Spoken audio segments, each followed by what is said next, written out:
New day, new seasons.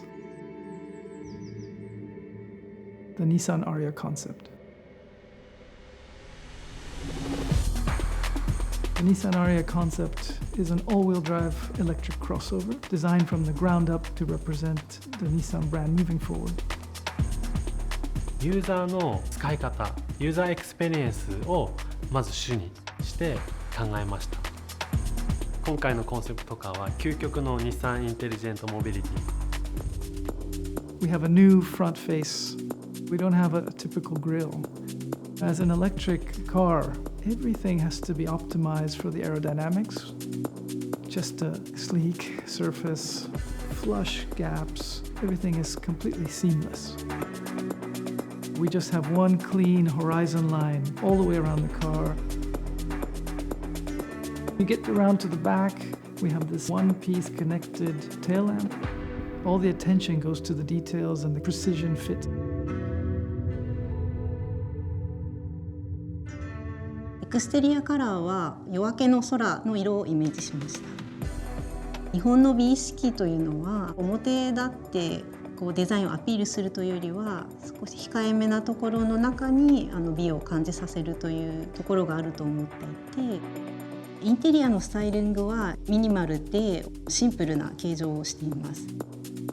日本の伝統的な組子パターンからインスピレーションを受けてモダンにアレンジしたパターンをドアトリム足元に精緻に配置しています。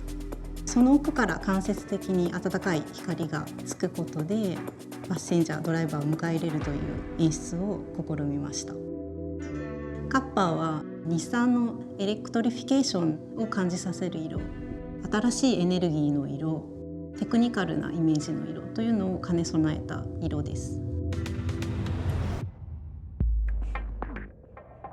So when you're sitting in this Ariya Concept, we have this horizon laid out in front of you, all the technology right at your fingertips.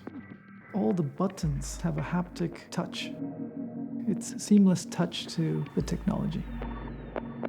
スマートフォンと車が連携して車と車の外の世界っていうのが途切れてないと、これが一貫してつながっているっていうことを実現しています。今回新たに搭載したプロパイロットリモートパーキングは車から降りた後にリモートで決めた駐車位置に駐車することができます。プロパイロット 2.0 をこの車にも搭載しています。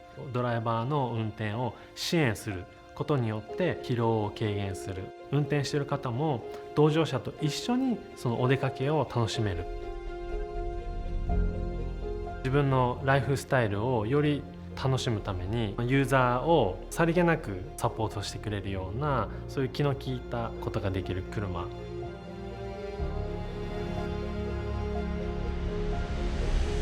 The Nissan Ariya Concept combines Nissan Intelligent Mobility technology and the style to create a future electric vision of our brand.